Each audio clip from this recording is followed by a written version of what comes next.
Para hacer una letra con dos colores en Illustrator debo seguir los siguientes pasos.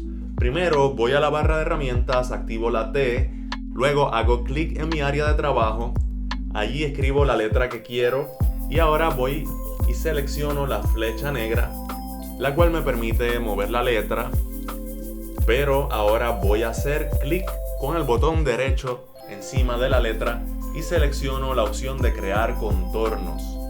Esto lo que hace es que me convierte la letra de texto a dibujo en vectores.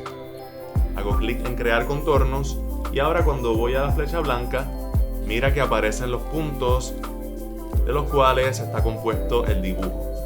Ahora vuelvo a la barra de herramientas, selecciono el borrador, lo dejo presionado y voy a la herramienta cuchilla, con la cual puedo hacer un corte como este.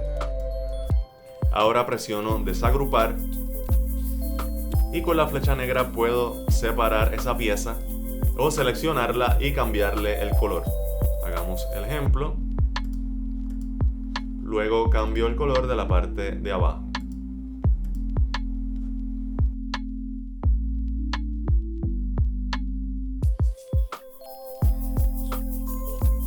Y así es como podemos aplicar más de un color a la letra en Illustrator. Si te gustó este video, suscríbete a mi canal para aprender más de diseño gráfico. Nos veremos en el próximo video.